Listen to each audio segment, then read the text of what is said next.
Ya Rabbi bil Mustafa baligh maqasidana waghfir lana ma madha ya wasi'al karami. Ayana salat gaib teh dimimitian ku Kangjeng Nabi nyolateun Raja Najasyi.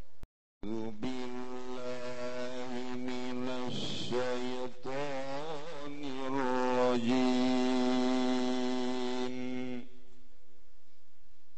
Bismillahirrahmanirrahim. Wa idza sami'u ma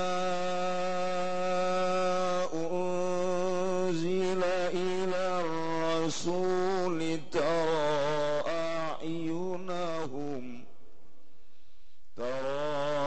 a'yunahum tafidu minad dam'i mimma arafu minal haqq yaquluna rabbana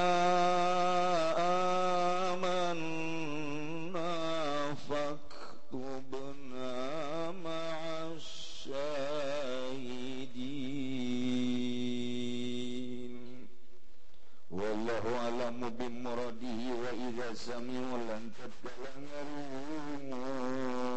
ya allazina qalu inna nasara ma unzila ing barang kang diturunkeun ya ma ilar rasuli maring Kangjeng Rasulullah sallallahu alaihi wasallam minal qur'ani nyatana saking Quran taro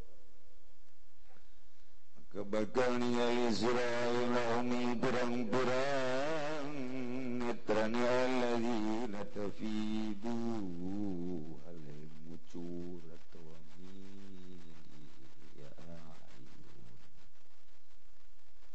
minapun saking elu mimma arafu saking barang kang weruh ya alladzina kabah minal haqqi saking bener yaquluna ngarucap ya alladzina kabah rabbana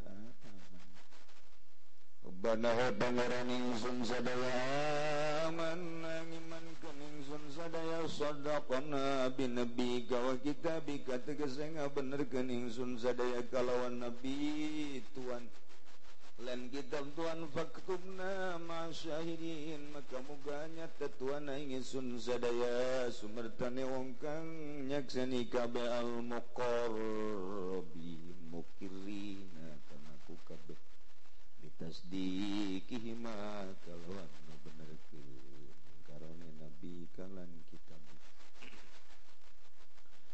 wa ma lana la nu'minu billahi wa ma ja'ana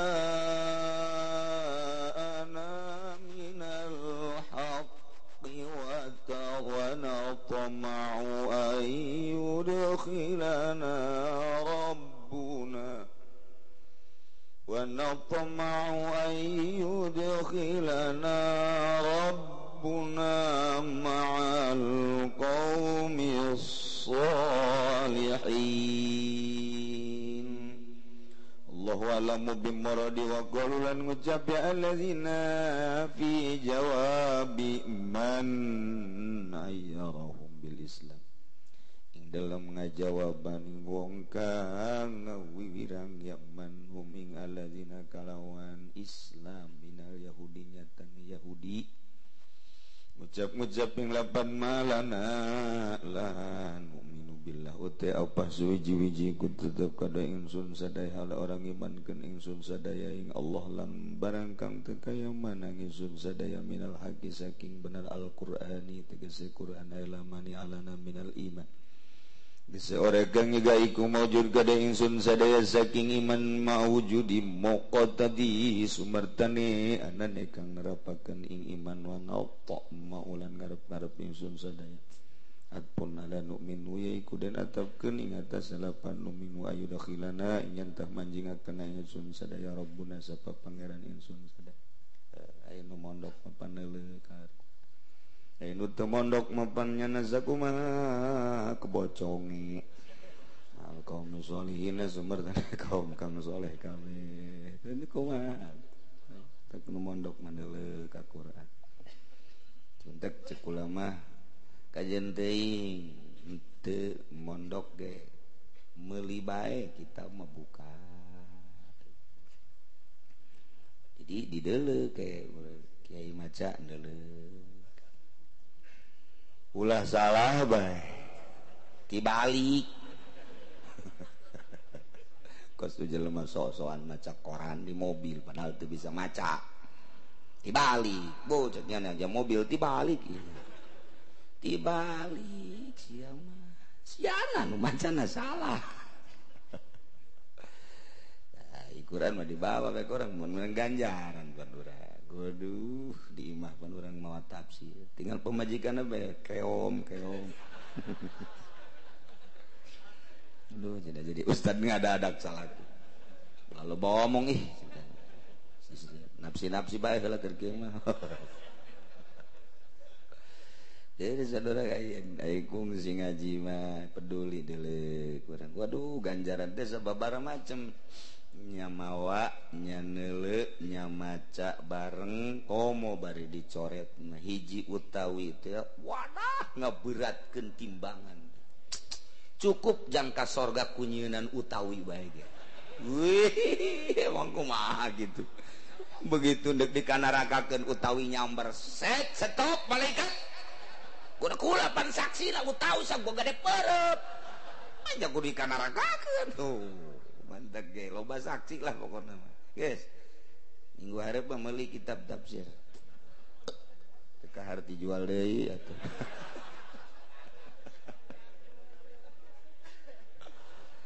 insyaallah al-mu'minin tegese kang mukmin kabeh jannata ing surga al-mu'minin as-solihin tegang mukmin kabeh jannata ing surga qala ta'ala ngadawuh Allah taala fa asabahumullahu bima qalu jannatin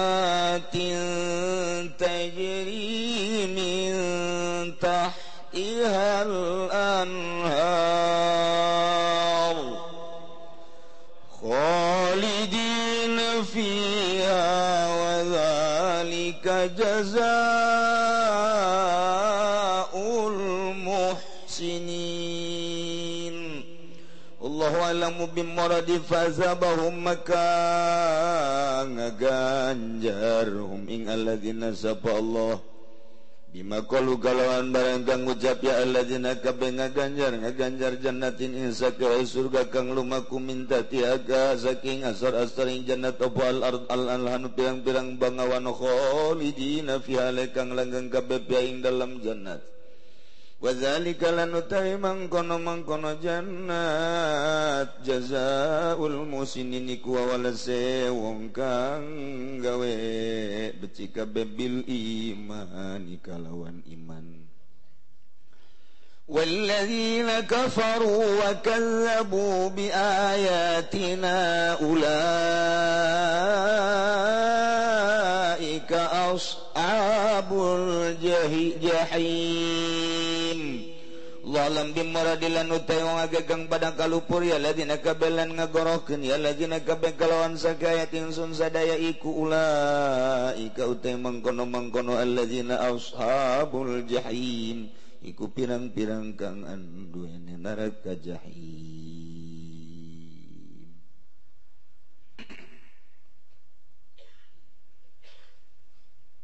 neruskeun lalakon soal Yahudi anu begitu kejam luar biasa terhadap para mukminin. Tahun kelima bulan Rajab sahabat luar biasa dianiaya ku para Yahudi sehingga Yahudi nyieun komplotan musyrikin Mekah disundut ku Yahudi supaya nyieun tiap kabilah teh diperketat. Qabilah teh kudu diperketat masing-masing qabilah. Andai kata satu qabilah aya nu asup Islam, geus sikat habis. Tanggung jawab per qabilah, musyawarah antara Yahudi jeung musyrikin Mekah seperti eta musyawarah. Persekutuan jeung persekongkolan Yahudi Mekah jeung musyrikin Yahudi Madinah jeung musyrikin Mekah adalah memperkuat jeung memperkokot tiap-tiap qabilah kudu diperketat ulah aya nu asup Islam. Andai kata aya nu asup Islam, tanggung jawab qabilah menganiaya sampai ngamodaranana. Masyaallah. Lantaran eta musyawarah akbar terjadilah persetujuan ditandatangani ku Abu Jahal CS. Iyo orang kekentong nama kakarak muncul.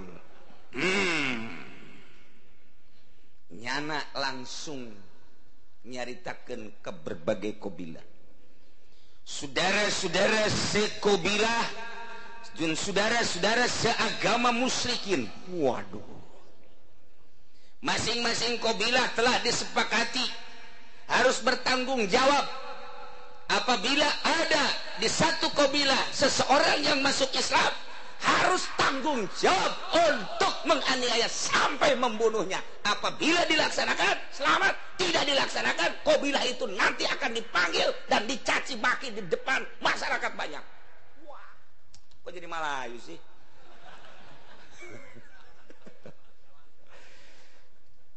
Teh itu diperhatikan ku qabilah-qabilah. Waktu masing-masing aya nu muncul di hiji qabilah asup Islam, tanggung jawabnya na panggil ku kepala suku. Sieulah coba-coba asup Islam. Lantaran ieu geus satu kesepakatan, lamun aya nu asup Islam kudu dinasehatan.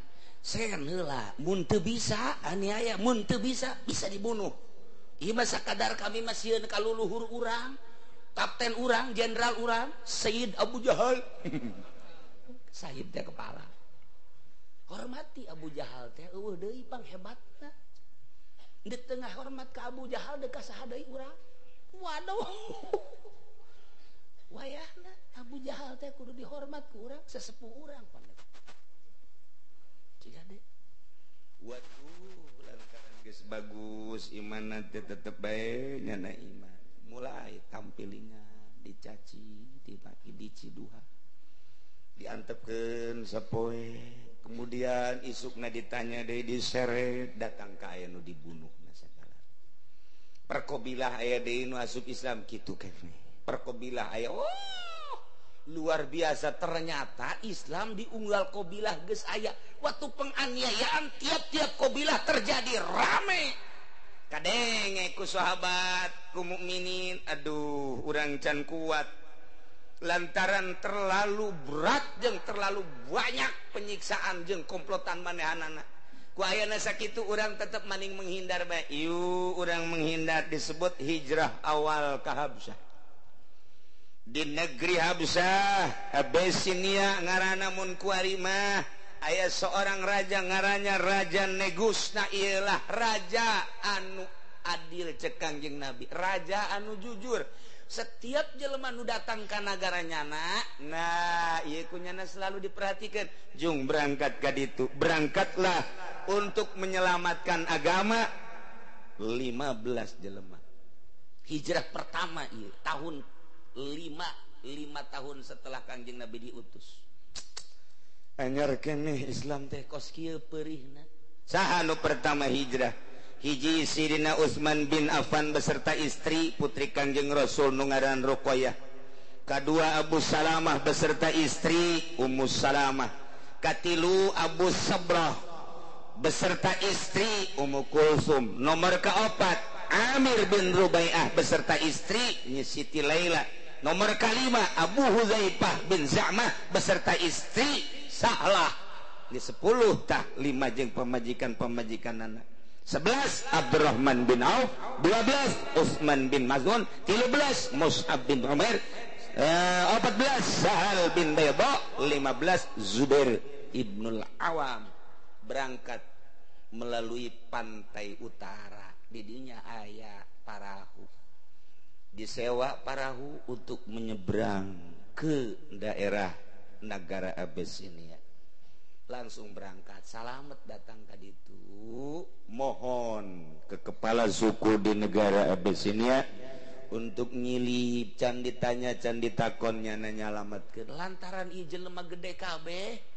Sedangkan di negara Ethiopia di Abisinia eta adalah keur meujeuhna serba ratrit kekurangan. Nyana cicing teh lain di kota sebab nyalametkeun agama, rempan lamun cicing di kota. Cicing teh di tebing gunung. Sedangkan ieu kapan tokoh Mekah. Bayangkeun coba Sayyidina Utsman tokoh, Abu Salamah tokoh, Abu Sabro Amir, ieu bangsa tokoh-tokoh kabeh nu biasana hirup teh rada mewah di kota, kuari cicing di hadapan gunung beserta keluarga, bisa dibayangkeun ku urang.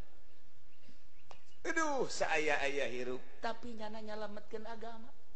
Sebulan, 2 bulan, 3 bulan balik deui.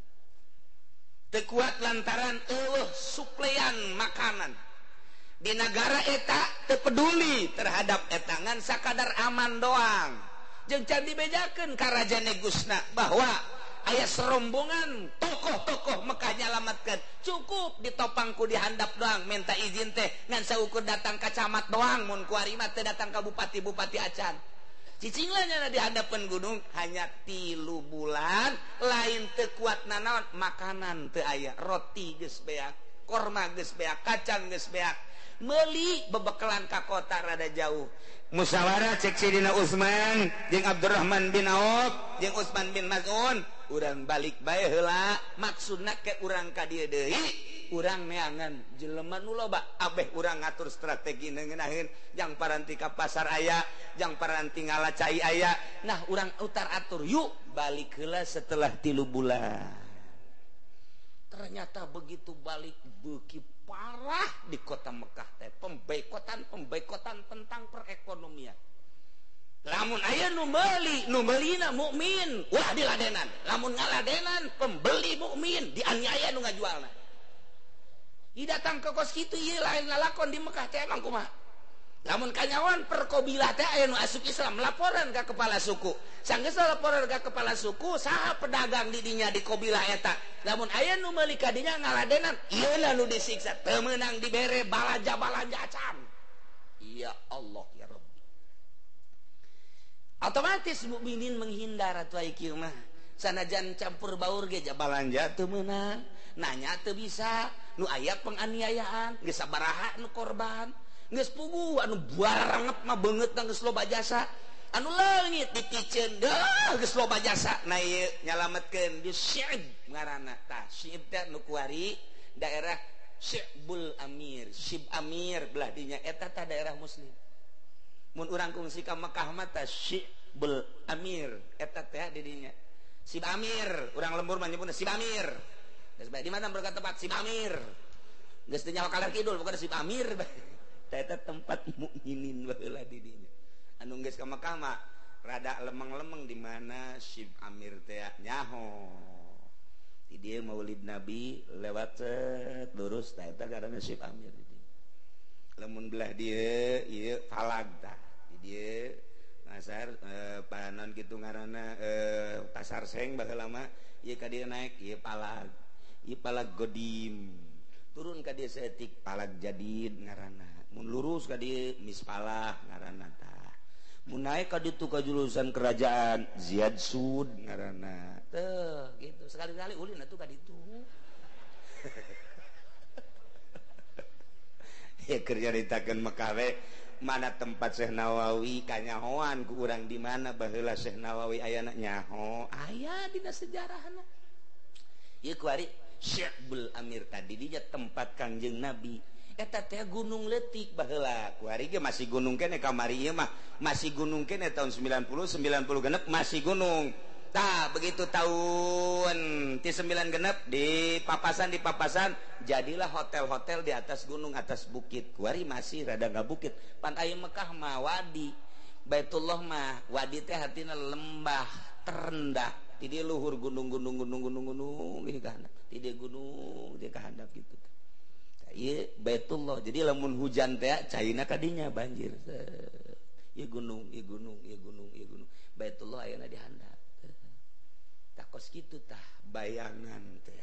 Jadi dieu teu bisa ka dieu mukminin teh misah. Kanjeng Nabi encan aya instruksi perang di Mekah mah tetep cak Gusti Allah fasda bima tuma wa a'rid anil jahili.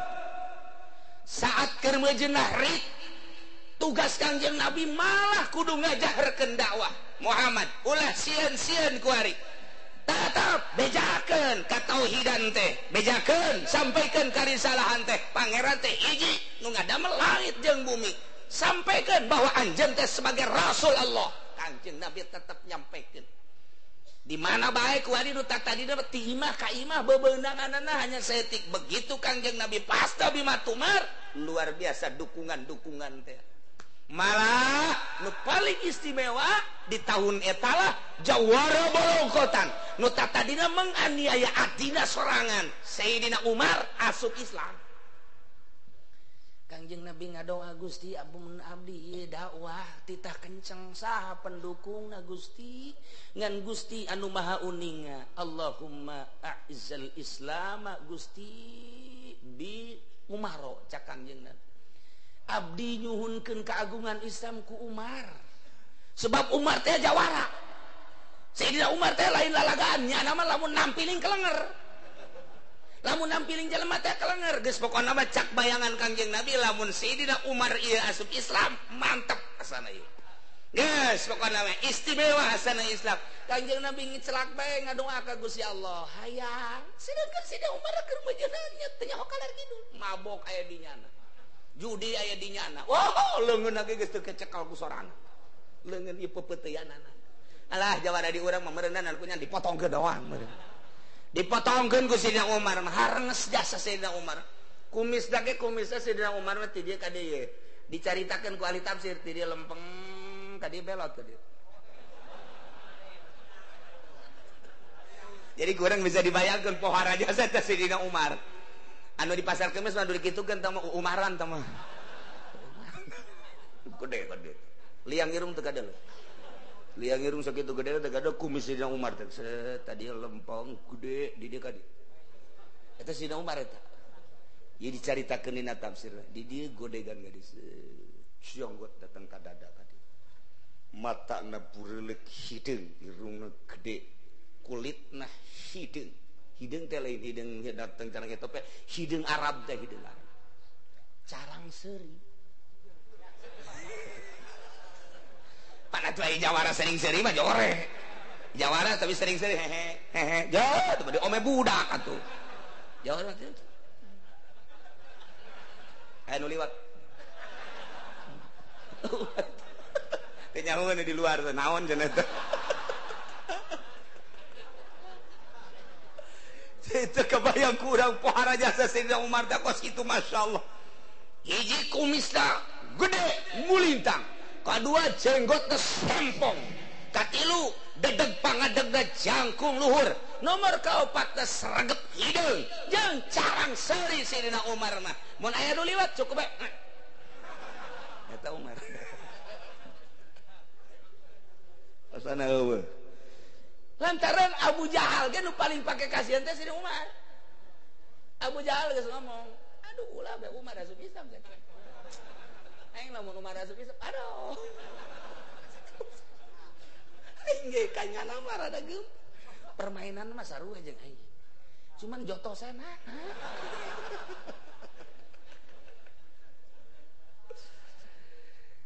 Begitu instruksi Kanjeng Nabi hijrah kedua berjumlah 82 ditambah jeung awewe 18 encan budak-budak marilu deui di antaranya hijrah kedua ieu tokohna Ja'far bin Abi Thalib paman ku anjeun beserta istri Siti Asma bin Umais nomor kedua Miqdad bin Aswad nomor katilu Abdullah bin Mas'ud nomor kaopat Ubaidillah bin Jahas beserta istri Ummi Habibah nomor kalimana ialah sederetan orang-orang Yaman nu datang ke Mekah. Setelah datang ke Mekah asup Islam, kabeneran dek rencanakeun hijrah ka Habsah kedua, dipilukeun ku Kangjeng Nabi. Orang-orang Yaman anyar asup Islam, jong milu ka ditu salametkeun agama cek Kangjeng Nabi.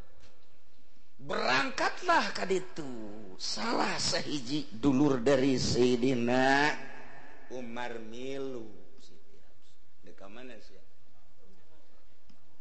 Masing-masing lain masing-masing dek mana? Kieu bae ka kakak atunya kelan agama nenek moyang. Kula mah geus iman ieu ka Kangjeng Nabi Muhammad. Geus urang masing-masing dicekel eta luhurna tampiling cabuk buak ger bae. Ngagoler dirinya diantepkeun ku Sayyidina Umar. Monar sia. Ngalawan ka aing jeung. Wah, korban hiji. Binyana terus bentah eueuh Sayyidina Umar culak-culak lompat ka imah ngonci maneh isuk dek berangkat Sayyidina Umar kadinya deui di deuleun aya teu atau budak eueuh cacag ku mun aya cacag sia ku eueuh padahal di kerekam aman nyana bebeja kula dianiaya ku kakak warna kitu kula ieu moal kuat asana hirup dek milu bae lah hijrah oh geus teu masalah berangkatlah hijrah nu tadi milu jeung ieu lah rombongan nu kedua tokoh-tokoh Mekah anu pilihan otakna anu tadina milu utar atur strategi negara ku ari nyilih Ja'far bin Abi Thalib tokoh Mekah anu sangat luar biasa otakna cerdas lantaran Injil teh nyana talar perekonomianana pesat jasa pusat kota Mekah teh dikuasai adalah ku Abu Thalib lain letik-letiknya Ja'far bin Abi Thalib teh lain letik-letik jelema tapi nyana menghindar sabodo geus urang mending nyalametkeun agama deui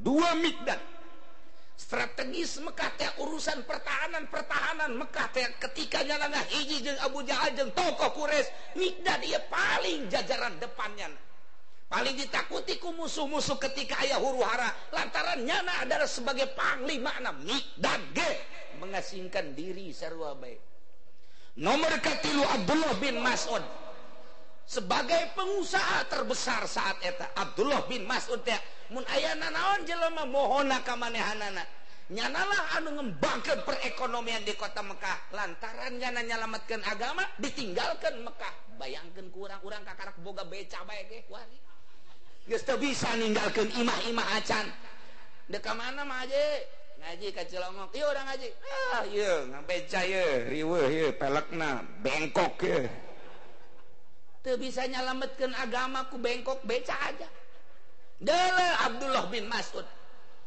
ditinggalkan onta ditinggalkan segala rupa perekonomian nyana menguasai tinggalkan kitu kene Ubaidillah bin Jahas kitu kene sederetan anu lain tokoh pertama berangkat hijrah kedua tak kakarak imam minta izin ka raja terketahui oleh raja bahwa ayat tokoh-tokoh Mekah anu hijrah teu bebeja nyalametkeun agama pajar teh hijrah teh dagang bae geus bae teu nyahoan raja negus res Kangjeng Nabi terus dakwah leletikan jadi gede di Mekah teh sabaraha taun eta di ditu hijrah teh 5 tahun lain saeutik-eutik tahun 5 tahun PT di Abyssinia teh nah Kangjeng Nabi instruksi hijrah kuari ka Madinah lantaran geus teu kuat jasa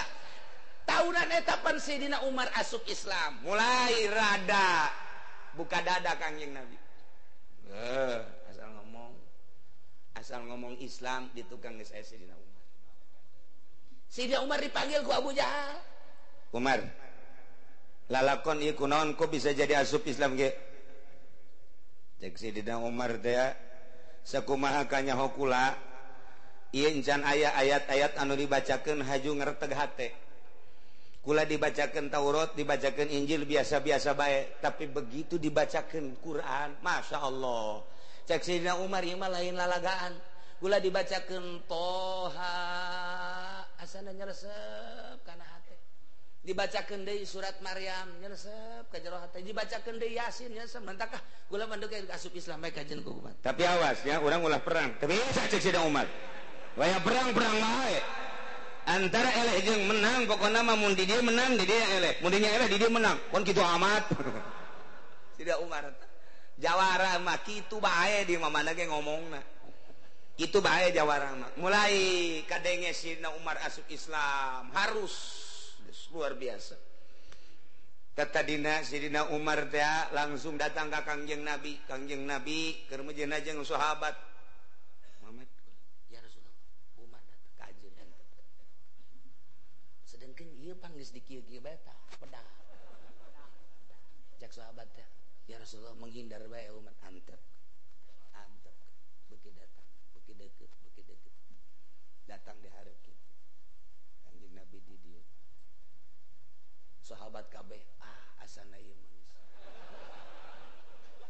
geus di dieu kabeh Muhammad asan eta kunaon pedang tepluk je cak sahabat teh pedang ragag pedang ragag datang gusruk bae ka hareup asyhadu an la ilaha illallah wa asyhadu annaka muhammadan rasulullah ku Kangjeng Nabi terus ya dipeluk ku Kangjeng Nabi sahabat kabeh cararika anu luar biasa lantaran tokoh lain leutik tik tokoh Sidina Umar mulai napas Islam rada gede luar biasa tah Kangjeng Nabi ditinggalkeun ku para sahabat lu tadi tokoh-tokoh Mekah teh kuari aya deui kalang dada anu luar biasa ieulah rahasia Allah Subhanahu wa taala. Mah Sayyidina Umar kuari nu kokoar bae Kangjeng Nabi nama saeutik kokoarna Sayyidina Umar nu gede asal aya naon we cek Sayyidina Umar dakni ya Rasulullah tinggalkeun kula nu tanggung jawab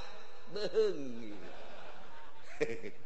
geus kok kitu bae Sayyidina Umar Madinah Bukhari na ge dakni ya Rasulullah mun aya naon ngomong musyrikin dakni serahkeun kula maksudna dakni teh gas ku kula mah beheung geus Kangjeng Nabi ge eta teh geus sibuk asal aya naon mana kaela tenang mar tenang ulah wakayu geus asal Kangjeng Nabi berangkat Sayyidina Umar di dieu asal musyrikin rada kenceng bae toel dakni eta urang lamun kos kitu hirup resep jas heuh lamun aya jawara aju jadi kalang dada kiai masyaallah atuh pan ieu mah jawara nangan teu ngegel doang sawareh tapi ieu teh Sayyidina Umar lain lalagaan masyaallah dina Bukhari geus dijelaskeun dakni ya Rasulullah serahkeun ka abdi tinggalkeun ku abdi geus tuan mah ka tukang geus mentak asal aya Kangjeng Sayyidina Umar musyrikin tungkul nih sia moal bisa sih mulai harus tepati ngaganggu teuing nah Kangjeng Nabi rada aya napas terus dakwah tapi penganiayaan anu luar biasa Sayyidina Umar ge hampir teraniaya Sayyidina Umar nu sakitu gagana geus dikakalakeun komo Kangjeng Nabi mah ku Abu Jahal dek dibulupan waktu di open barkeun ge saha anu menangkeun Muhammad hirup atau pae diberes 1000 onta eta teh kapan di Mekah memeh hijrah tah mulai kuari Kangjeng Nabi siap hijrah gancang caritana hijrah lah ieu masih keneh nu kitu hijrah kadua masih di Abyssinia keneh nah ieu mah dek nyaritakeun lanjutan ayat anu kamari la tajidanna asyaddan nasi adawatan lil ladzina amanu yahud yakin anjeun Muhammad bakal manggihan ka bangkawarah musuh nu ngamusuhan ka jelema anu iman teh adalah Yahudi jeung musyrikin al yahuda wal ladzina asyrakum wal manggih Muhammad pang bangkawarah bangkawarana pang biadab-biadabna Yahudi mentak cek Kangjeng Nabi sing ada Yahudi mah ma khalla yahudiyun bi muslimin illa hamma biqatli henteu pati duduaan Yahudi jeung muslim kecuali di jero hatena boga maksud deuk kabunuh bae di mana bae iraha bae di mana bae kitu bae Yahudi mah asal duduaan bae jeung mukminin jeung muslimin deuk na ngabunuh bae mantak moal eureun-eureun Yerusalem mual eureun Yahudi Bani Israel mual eureun di Gaza lantaran Yahudi geus persekutuan jeung Nasrani Amerika mal eureun tama di awal geus dicaritakeun lantanan kitu walan tardo angkal Yahudi walan Nasara hatta tattabi'a millatahu Yahudi mantak cek Kanjeng Nabi maqalla Yahudiun bi muslimin ila hamma bi qatli tepati duduan Yahudi jeung muslimin kecuali nya mandut negara kebae. Kailah Kanjeng Nabi menghindar ke Madinah ngan ayat nu selanjutna wala tajidanna aqrabahum mawaddatan lilladzina amanu alladzina qalu inna nasara yakin anjeun bakal manggihan Muhammad kana pang deket-deketna manusia dedeh jeung nyaahna pang nyaah jeung pang dedeh-dedehna kajelema anu iman sabalikna nu tadi mun nu tadi mah manusia nu pang bangkawarana ku ari mah manusia nu pang dedeh-dedehna nyaeta jelema anu ngaromongna inna nasara kami mah agamana nasara nu ieu dalika nu mantaknya na boga kadedeh boga kanyaah pohara jasa ka jelema mukminin bi anna minhum qissisina wa ruhbana wa annahum la yastakbirun sebab nasara eta mah di antara maranehanana aya ulama-ulama ahli Injil aya tukang-tukang ibadah aya pendeta-pendeta jeung wa annahum la yastakbirun nasara eta mah henteu takabur ku turunan henteu agul ku payung butut nyana mah rendah diri tawadu muncek Allah bener-bener mencek Allah salah-salah henteu nyalahgunakeun ayat-ayat Injil mun dina Injil bakal datang Muhammad nyana keur ngarep-ngarep mun dina Injil dijelaskeun bakal aya Al-Qur'anul Karim nyana keur ngarep-ngarep ieulah nasara ieu bakal kapanggih ka ku anjeun Muhammad nu mantak Kanjeng Nabi begitu hijrah teh ke Madinah sanggeus teh hijrah mulai aya perseteruan jeung Yahudi didinya perang Badar Kanjeng Nabi sanggeus teh perang Badar kucar kacir kapan musyrikin jeung Yahudi teh perang diawali ku perang Badar sanggeus teh perang Badar selesai tokoh-tokoh Quraisy teh terbunuh di antarana Abu Jahal terbunuh jeung tokoh-tokoh nu lain wah Islam Masya Allah luar biasa musyrikin Mekah kuari kesulitan tinggal aya hiji deui urang teh kuari tokoh urang 17 terbunuh ieu teh di Badar teh ku aya sakitu deui tokoh anu hijrah ka ditu urang bunuh kuari mah yo urang datang musyrikin Quraisy ngutus 2 tokoh nomor kahiji tokoh nu diutus eta adalah Amru ibnul As nomor kedua Abdullah bin Rubaiyah bihadaya ila Najasyi dengan membawa hadiah-hadiah dipersembahkan kepada Raja Najasyi ialah Raja Negus maksudnya liyaruddahum ilaihim supaya mengembalikan raja tersebut ka jelema-jelema nu hijrah di Habsyah supaya kembali ke Mekah ndek dibunuh kunyana kabeh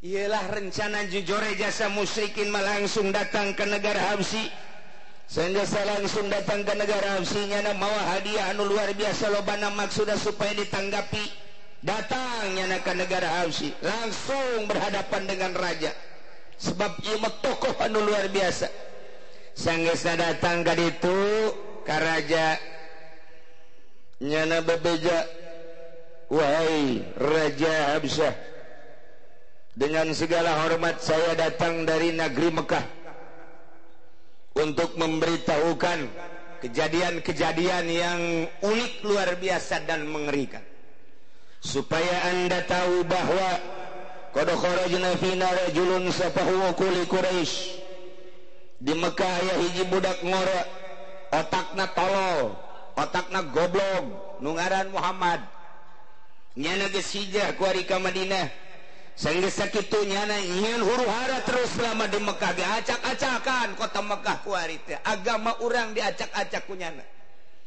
terus di Madinah nyana nyeun kekuatan Sanggeus sajeun kekuatan kami perang Badar kalah kami. Tokoh urang teh kunyana geus dianggap sauyunan pan. Tokoh urang teh waduh halalancur. Perang eleh urang teh. Ku ayeuna sakitu dengan sangat nyana teh ngaku nabi akhir zaman ngaran Muhammad. Na ieu mah saeutik doang ieu. Qad ba'asa ilaika birohtin min ashabihi. Anjeunna 5 tahun ka tukang pernah ngutus utusan ka negeri anjeun ka dieu ka Habsah untuk merusak negara ieu. Untuk ngarusak kaum di dieu. Cek ku tuan raja coba di negara Habsah ieu. Mungkin nyana geus dakwah geus acak-acakan buah agama di negara ieu. Kula datang ka dieu dengan segala hormat kepada tuan raja hanya untuk memberitahukan kekacauan-kekacauan di Mekah dan di Madinah dan kekacauan di negeri Anda sendiri. Dengan demikian saya mohon kepada tuan raja untuk mengembalikan orang-orang yang ngeli, yang hijrah ke negeri Anda supaya langsung ditandatangani pulang. Maksudnya mau apa? Akan saya bunuh satu persatu untuk membalas Badar. Deui sebab ieu mah lain deui perang teh. Halal hancur kieu geus ku kami bakalna diparehan kabeh. Cek raja keheula. Segala rupa permintaan anjeun ku kami geus kadenge, tapi kami can ngadenge langsung tinu hijrah ka dieu. Hatta nas'alahum, kami dek nanya heula coba ka dieu nandek naon. Fa amara bihim, marentah tuan raja supaya dihadirkan eta nu hijrah ka dieu. Ayo coba ka dieu kabeh. Akhirna dihadirkeun. Tanya ku tuan raja, ngan samemeh nanya tuan raja teh maqala lahum, ngomong ye penggawa tuan raja teh termasuk orang Mekah Amr bin As. Deleukeun coba geraknya na mun teu akur lah geus ulah loba omong maning usir bae. Ulah kitu cek tuan raja. Urang make tata cara jeung kasopanan. Coba hayang nyaho. Ngabeng-breng raja utusan Mekah di dieu jeung para penggawa-penggawa menteri-menteri di dieu jeung para penggede gubernur bupati ka ditongton ieu teh lain lalagaan di istana kerajaan Najasyi di Abyssinia. Datanglah melalui pintu. Begitu datang kadinya ngabring kabehan make tahiyat anu rapih luar biasa. Sidakep kabehan sanggeus sasidakep yastazinu auliyaullah. Cek manehanana mohon maaf kepada tuan raja dan segenap yang hadir di sini. Saya sebagai wali-wali Allah mohon maaf izin untuk masuk. Bahasana kos gitu tah. Kami adalah wali-wali Allah, mohon izin untuk diberi izin masuk. Cek eta teh nuduhan tuh ngomong wali Allah pantes sopan eta ka urang. Sopan eta kos kitu geus make tahiyat naon eta lalakon kos kitu. Geus mendingan ulah kebel-kebel barikeun bae geus hancur. Tenang.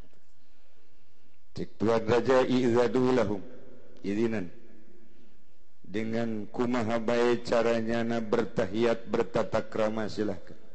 Asup eta kekal di pintu gerbang. Begitu asup marhaban bi auliyaillah, cak tuan raja selamat datang, berbahagialah kepada wali-wali Allah. Cak utusan teh pan kieu amat sih. Beda jeung dipake ka haya. Gitu wali, ulah nyebut wali Allah tuh. Ih, nanaonan. Setan gitu. Tenang. Falamma dakhalu alaihim salamu barang arasub kabehan urug salam. Assalamualaikum. Sopan luar biasa. Raja can ngajawab lantaran can Islam ngan tungkul doang. Tungkul tetep. Mulai di dia reaksi faqala rahtu minal musyrikin ayyuhal malik nara anna sabaqna annahum lam yuhayyuka bitahiyyatika allati tuhayyu biha. Lain tah kula geus nyarita bahwa sing hade lamun lain make tata krama nu biasa dipake tata krama ka Gusti ka Tuhan. Ta ieu teh pan teu sambarangan, berarti nya geus kalawan ka urang. Geus ieu mah lain sambarangan tamu nu kos kieu mah ulah dibere embar, maning usir bae. Sababnya anak geus make tata krama nyana sorangan teu make tata krama nagara urang jeung agama urang. Maning usir bae eta kaum kabeh, gubernur, menteri na ngaromong kitu kabeh. Ngan raja doang henteu. Utusan Mekah kitu, menteri-menteri na kabeh, penggawa-penggawana kari itu kabeh. Geus ulah kebal-kebal maning usir bae mah bahaya, ieu mah hileud. Hileud ieu mah bahaya. Tapi tuan raja tenang heula. Tenang heula, tenang. Urang dengikeun heula kalem bae. Faqala lahum al-malik cek tuan raja ma mana'akum an tuhayyuni bi tahiyyati. Kunaon anjeun teu make tata krama nu sok biasa dipake tata krama ka kuring. Make tata krama cara-cara urang dina Injil. Kunaon teu make kos kitu. Qalu cek rombongan Mekah nu hijrah teh inna hayyainaka bi tahiyyati ahlil jannah wa tahiyyatil malaikat. Kami kuari geus berubah make tata cara penghormatan ahli surga jeung penghormatan malaikat. Waduh eta tegep jasa ngomong di hareupeun raja, disaksian ku seluruh penggede-penggede, tapi tegak teh eta. Atuh moal nyalametkeun agama kam kadi itu lamun henteu agama nu dibawa misina. Lamun urang mah poe pelai kos kitu teh. Ieu mah henteu. Kami geus berubah make tata krama geus lain make tata krama cara tata krama nu biasa. Kami make tata krama bi tahiyati ahli jannah wa tahiyatil malaikah. Cek raja Najasyi mayaqulu sahibukum fi Isa wa ummi. Coba. Salah seorang di antara anjeun maju ka hareup dek ditanya heula-heulanan. Ulah waka nyaritakeun tahiyat ahli surga jeung tahiyat malaikat. Dek ditanya heula kumaha coba tentang sahib anjeun mengenai Isa jeung ibuna, coba tolong dijabarkan saha eta Isa. Ja'far bin Abi Thalib maju ka hareup cek Ja'far, Isa adalah huwa Abdullah wa rasuluh wa kalimatullah wa ruhum minhu alqaha ila Maryam al-Azra. Isa adalah bukan Tuhan, Isa adalah hamba Allah dan utusan Allah, dan Isa adalah kalimatullah dan ruh minallah yang dilahirkan oleh Siti Maryam al-Azra, bukan Tuhan. Masya Allah, eta di hareupeun Kristen eta. Anu dua teh utusan udah ngabunuh, sikat habis. Tenang. Masya Allah. Pohara ku gagah-gagah tinggi Ja'far teh. Cek Raja Najasyi, coba tolong jelaskan tentang Maryam. Saha eta Maryam? Hiya annaha al-azra'ul batul. Maryam adalah seorang wanita perawan yang murni, yang bagus, yang berpangkat siddiqah. Dia adalah bukan istri dari Tuhan, dia bukan anak Tuhan, dia adalah hamba Allah yang diangkat oleh Allah menjadi siddiqah, bukan siapa-siapa. Jawaban anda begitu tepat, bener eta Ja'far bin Abi Thalib. Sanggeusna kitu Raja Najasyi turun ke handap nyopot kayu. Copot ku nyana kayu dikieukeun. Diacungkeun, dikieukeun eta kayu. Cek Raja Najasyi, ma zada sahibukum ala ma qala Isa qadra hadha ud.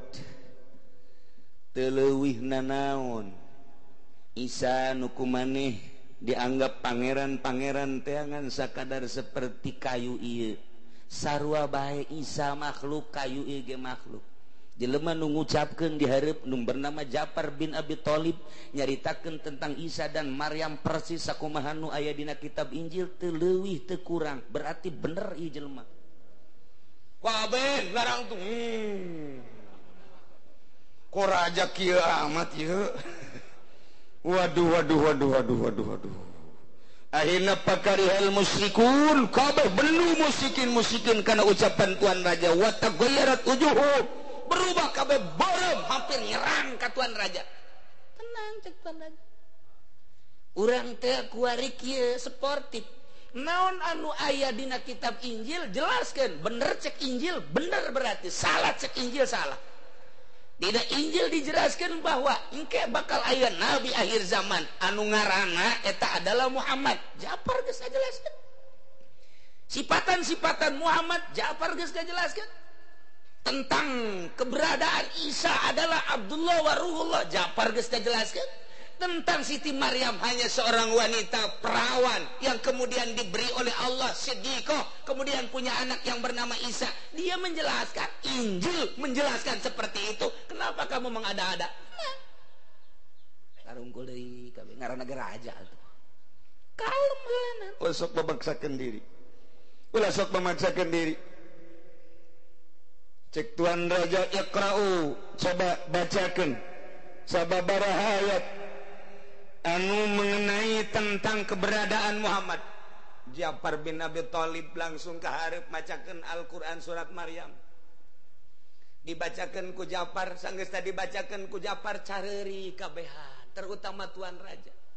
Sebab di jerona aya bahasa kisisina wa ruhbaniyah. Sarua jeung ieu kabeneran dina ayat ieu nyaritakeun penjabaran pembacaan Ja'far bin Abi Thalib anu kamari dijelaskan bi anna minhum qissisina wa ruhbana wa annahum la yastakbirun. Cek jeta raja teh ieu bener lain lalagaan sahabae anu nyalahgunakeun Injil sing hade ieu nu aslina mah kieu eta utusan nu ti Mekah teh utusan ti Mekah geus dijebi be kandas berarti kandas ya Muhammad ieu sihirna ku hebat-hebat teuing datangkan di negara batur ge haju percaya kieu teu beres ieu Muhammad ieu nyana Noel bae Tuan Raja karena situasi tidak mendukung situasi tidak kondusif naon eta kondusif aing teu nyaho saya pulang aja tidak beres tidak beres ya udah kamu pulang sana. Sampaikan kepada orang-orang Mekah bahwa orang-orang yang hijrah ke Habsyah, ke Abyssinia, saya sebagai rajanya tolong salamkan bahwa utusan ini adalah benar sekali dan Muhammad itu adalah betul-betul nabi akhir zaman. Ulah loba ngomong Tuan Raja. Ulah dikembangkeun tah ngomong geus kitu tah. Geus, sama tinggal. Pae-pae siap. Balik kudu sabar. Sial cek dia. Aing mau hadiah. Hadiah dukunya dicokot. Yang anak kos gitu. Masya Allah. Akhirnya Raja Najasyi lantaran aya utusan ti Madinah supaya mengembalikan orang-orang yang hijrah ke negeri-na, maka Raja Habsyah maca sanggeus maca surat ti Kangjeng Nabi dikumpulkan sebanyak orang yang tadi hijrah 82 laki-laki kemudian 18 wanita disertai dengan wanita budak-budak jeung rombongan-rombongan tiaman dibejakeun ku kitu naon ngaranna raja bahwa anda ini segeralah pulang ke Madinah dikawal dengan pengawalan yang ketat oleh pengawalan negeri kami sebanyak 80 dikawal ku 80 cek sakalobat 70 pengawalan dikawal mulai naik kapalna supaya salamet kabeh dikawal datanglah ke Madinah dengan pengawalan yang ketat diawali di kitu ngaranna dikawal ku 70 bala tentara datang salamkeun cak Raja Najasyi kula sebagai raja anu geus ngamankeun ieu umat Muhammad ka negeri kami alhamdulillah eueuh nanaon cuman aya nu maot satu ialah maot eueuh masalah tau maot biasa hungkul istri daripada Ummi Habibah suami daripada Ummi Habibah, manehanana maut di Abyssinia. Nah iyalah cuman satu yang meninggal, maka dengan demikian amankan di jalan, diamankan ku 70 bala tentara, sampailah ke Madinah. Diserahkan sampai ke Madinah teh salam ti Tuan Raja Negus Habsyah dengan salam rendah hati. Beliau telah masuk Islam, telah mengucapkan 2 kalimat syahadat, dan saya supaya menyampaikan syahadatnya kurang lebihnya asyhadu an la ilaha illallah wa asyhadu anna muhammadan rasulullah. Kangjeng Nabi ngadua, Masya Allah, alhamdulillahirabbil alamin, dukungan anu luar biasa. Nah begitu datang geus disampaikan salam, terus eta Kangjeng Nabi didinya macakeun surat Yasin, nuzilat fi wafdin Najasyi al-qadimina alaihim minal Habsyah, qara'a alaihim surat Yasin. Kangjeng Nabi macakeun caralik wahai utusan Raja Najasyi sebanyak 70 calik heula di dieu dari kabeh ieu anu mantes hijrah caralik heula di dieu belah katuhu anu mantes hijrah Sayyidina Utsman, Sayyidina Ja'far bin Abi Thalib caralik di dieu utusan-utusan Raja Najasyi anu mantes ngawal calik. Kangjeng Nabi dihareup kupingkeunnya ku sadayana saur Kangjeng Nabi, a'udzubillahi minasyaitonir rajim, bismillahirrahmanirrahim, yasin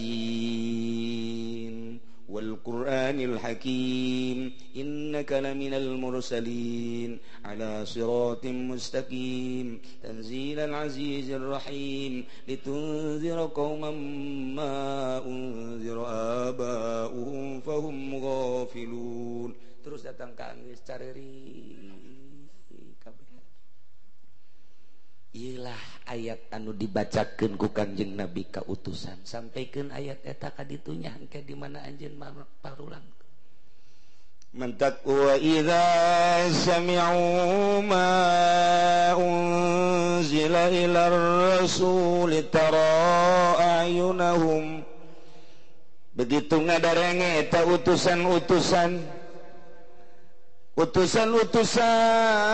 ti Raja Najasyi, termasuk anu digambarkeun alladzina qalu inna nasara, begitu ngadengekeun kana urayan surat Yasin ti Gusti Kanjeng Rasul, tara ayunahum kadeuleu mata-matana teh tafidu minadami, ngabarbai careurik luar biasa, sedih menang anugerah ti Gusti Allah Subhanahu wa taala beserta para kaum muslimin mukminin anu tarikh heula arasub Islam nage ngadengekeun surat Yasin teh harita careurik kabeh.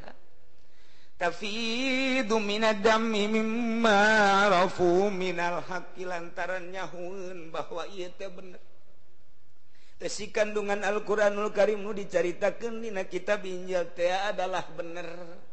Didengekeun ku manehanana nu bakal disampaikeun ka Raja Najasyi yaquluna, nyana ngomong di hareupeun Kangjeng Nabi, Rabbana atina, pangeran abdi sadaya bere abdi Gusti sodak nabi-nabi ka wa kitabika, ngabenerkeun abdi sadaya ka kitab Gusti jeung ka nabi Gusti jeung ka kitab Gusti, faktumna ma'as syahidin, Gusti abdi mohon dicatat dibarengkeun jeung jelema-jelema anu nyaksian anu ngabalalenerkeun kana Kangjeng Nabi jeung kana kitab Quran.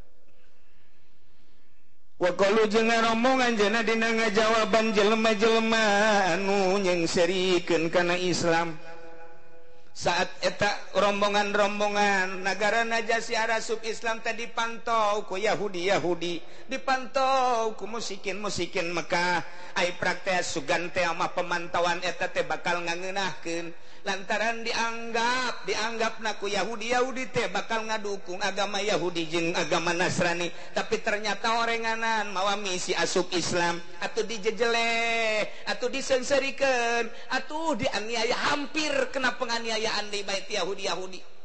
cek manehanana kulawan tarolol teuing anjeun ti nagara besinia nu sakitu jauhna ka dieu sugan teh mangan saukur endek naon kitu ngaping doang tapi ternyata orang anjeun teh ngalepaskeun agama nenek moyang anjeun ku boloon teuing ku tolol teuing ku goblok teuing atuh kunaon mimilu ka agama anu anyar tolol dijawab ku manehanana malana la nu'minu billahi wa ma ja'ana minal haqq malana wa qalu cek maranehanana malana naon atuh ka kami kabehan la nu'minu make jeung teu ngimankeun ka Allah jeung ka Al-Qur'an anu diturunkeun ku Gusti Allah da bener Al-Qur'an tegese Qur'an ailamani alana minal imani mau jadi muqtadi nu ngahalangan ka kami kudu teu iman mah lantaran ayat tanda-tanda kebenaranana Muhammad kebenaran Al-Qur'anul Karim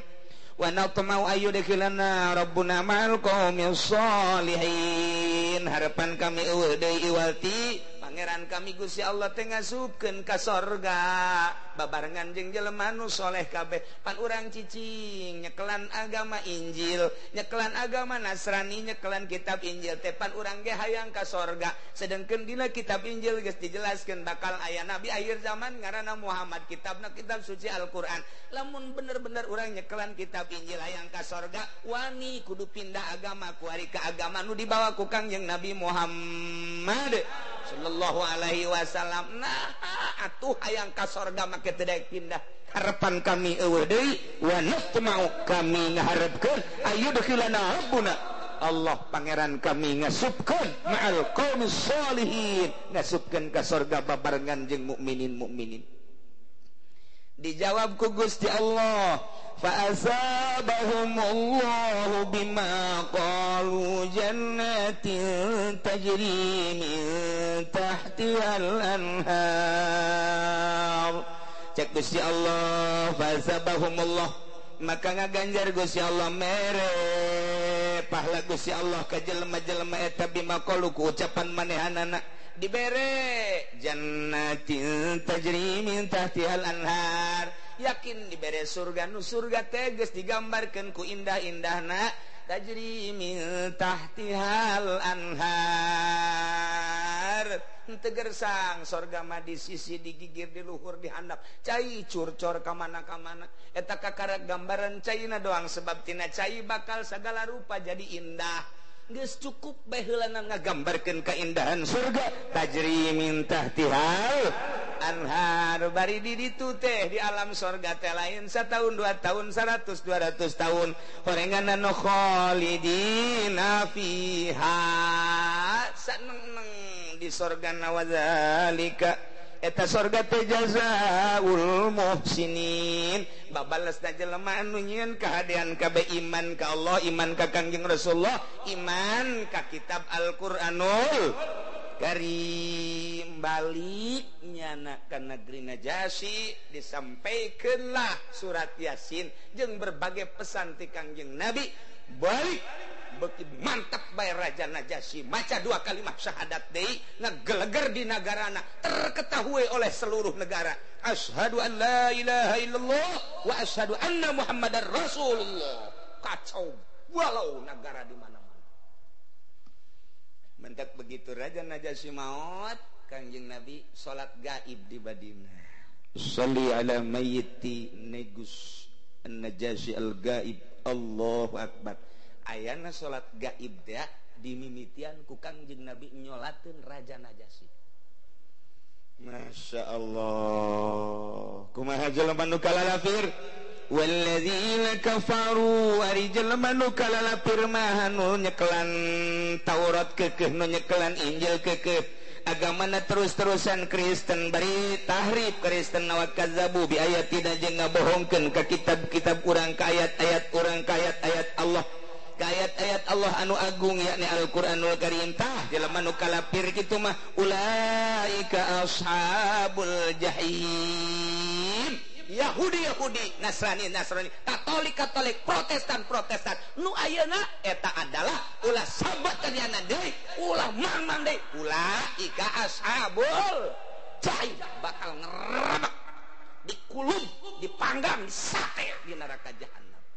Na'udzubillah min dzalik wa min dzalik. Urang mah alhamdulillahirabbil alamin. Sakieu urang dibere sehat alhamdulillahirabbil alamin, dibere jagjag, dibere ngeunah dahar, ngeunah nginum, ala kadar kendaraan keur bogana alhamdulillah, keur teu bogana urang bisa nyewa lah. Jadi dunia masa kedeung ieu, tapi di akhirat tadi geus dijanjikeun ku Gusti Allah jannatin tajri min tahtihal anhar. Mudah-mudahan urang kabehan nu aya di dieu khususna umumna mukminin mukminat sadunya, mudah-mudahan dihampura dosa ku Gusti Allah Subhanahu wa taala, ditegerkeun iman Islam mukminin mukminat, sehingga henteu kagoyahkeun ku badai-badai naon bae nu datang, sehingga urang kabehan disalametkeun fid dunya wal akhirah bi barakati umil Quran. Al-Fatihah.